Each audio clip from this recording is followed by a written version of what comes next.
Is this the mechanic who helped my niece? Jason, a hard-working mechanic, had simply lent a helping hand to a stranger with a broken-down car the day before.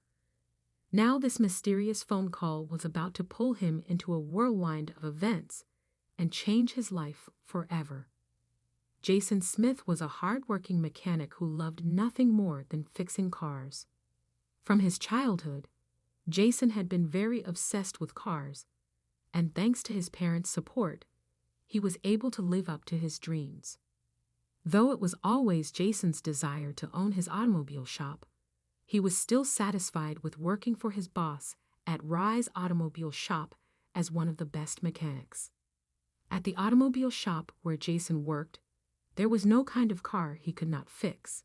He was very skilled, talented, and passionate about his job. In fact, most of the customers who frequently visited the shop would specifically ask for Jason to fix their cars because they knew how skilled and passionate he was. One evening, after a long day at work, Jason was driving home around 7:00 p.m. when he noticed a young lady by the road, looking into her opened car hood. The lady was wearing fancy clothes, and it appeared she was heading to an important place. At first, Jason thought of driving past her since he was already very tired from standing all day. But when he saw the lady's look of frustration, he was compelled to pull over and offer a hand. "Looks like you could use some help," Jason said as he walked closer to the woman. "Yes, please. I don't know why the car just stopped working. It was in great shape when I left my house some minutes ago," the lady said in a frustrated tone. "Okay, let me take a look," Jason said. "You know about cars?" the woman asked, just to be sure. "Yes, I'm a mechanic myself, and I work at Rise Automobile Shop just a few streets from here," Jason answered confidently. "Oh, thank God. The stars must really be aligned for me today," the lady said in a relieved tone, and they both laughed. "Oh, I see what it is, and it's something I can definitely fix. Hold on, let me get my toolbox from my trunk," Jason said as he walked briskly to his car, grabbed the toolbox, and walked back to the lady's car. "I'm Emily, by the way," the lady introduced herself with a smile. "I'm Jason, but my friends call me Jay for short," Jason smiled back. "So Jason, how long will it take for you to fix this? Today's my uncle's birthday, and I'm his favorite and only niece. I promised him I would be there before the party starts at 8:00 p.m., Emily said. "This shouldn't take long, don't worry. You'll be there before the party starts. It's only 10 minutes past 7, Jason responded. "Oh no, he's calling me already," Emily said as she briefly walked away from Jason to take the call. About 2 minutes later, she ended the call and walked back to Jason. "I told him my car broke down, and he was worried, but I also told him someone was fixing it, so he might excuse me if I run a bit late," Emily said. "There will be no need. You won't be late, Emily, because I fixed it.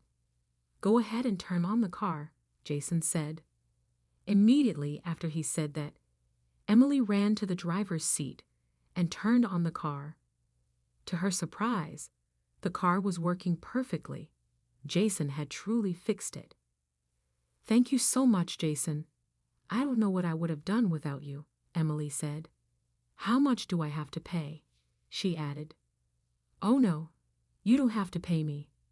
I was only helping you. Besides, all your car needed was a small fix, so you don't need to pay me," Jason said. "Come on, Jason. I clearly inconvenienced you. You would probably be on your way home now. But here you are fixing my car after work hours," Emily tried to persuade him. "No, Emily, it's really nothing. If we keep going back and forth, then you'll definitely be late for your uncle's party," Jason said. "Okay, if you won't let me pay, can I at least get your business card or something?" Emily asked. This is not my business card, but if you contact the automobile shop, you can get to me, Jason said, handing a card to Emily. Thank you. I'll definitely drop by the shop one of these days, Emily said. To be sure the car was in perfect condition, Jason waited for Emily to drive off before he returned to his car and drove home. Later that evening, when Jason got home, he told his wife and daughter about the stranger he had helped, and they commended his kindness. That night, before Jason went to bed, he thought about Emily for a minute and wondered if she had made it to the party on time. Then he drifted off to sleep. The following day, Jason was at the automobile shop trying to fix a car when he received a call from a strange number. Hello, am I speaking with Jason Smith? The caller asked. Yes, you are, Jason responded. This is Mr. Anderson, or Mark if you prefer. I'm calling to thank you for helping my niece fix her car yesterday, the caller said. Once the caller mentioned his niece, Jason immediately figured it was Emily's uncle speaking. You're welcome, Mr. Anderson. I just did what I had to do, Jason said. You're a good man. Emily would not stop speaking about you all night.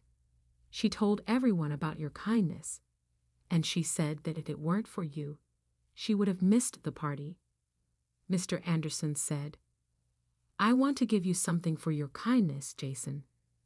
What will you be doing later this evening? Mr. Anderson asked. No, you don't have to. Like I told Emily, it was nothing, Jason said. I insist, Jason. We live in a cruel and selfish world, and not many people would have done what you did. Meet me at Anderson's estate by 7:00 p.m. today. I'll have my secretary send you the details. I look forward to seeing you, Mr. Anderson said. Okay. I'll be there by 7:00 p.m., Jason said before ending the call. Anderson's estate was the most impressive property in town, and everyone knew the name Mark Anderson. He was the city's wealthiest businessman, constantly in the headlines for his charitable donations and successful ventures.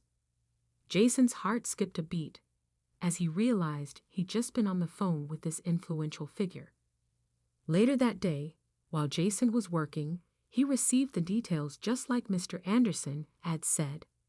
After his shift ended at 6:00 p.m., Jason went home to freshen up before heading to Anderson's estate.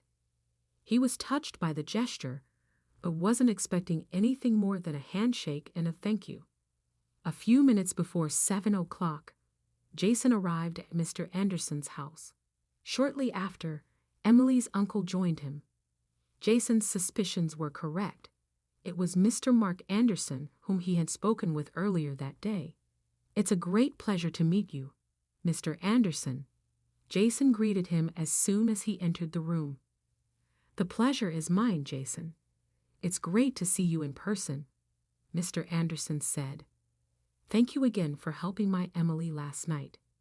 Now tell me about yourself, Jason. Do you have a family? Mr. Anderson asked.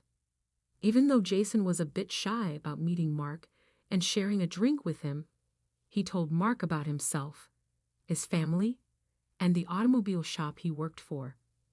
That's great, Jason. From everything you said, I can see you are passionate about your job. Have you ever thought of opening your own automobile shop? Mr. Anderson asked. Yes, Mr. Anderson. Oh, cut it, Jason. You can call me Mark. We're friends already, he said with a smile.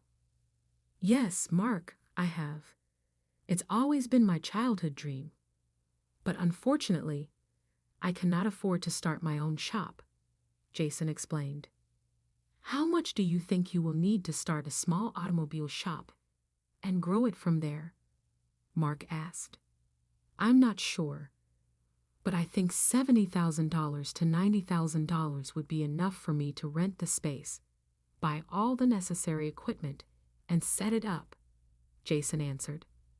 I wouldn't want to take anything without earning it, Mr. Anderson, Jason added, feeling a bit uncomfortable at the prospect of charity.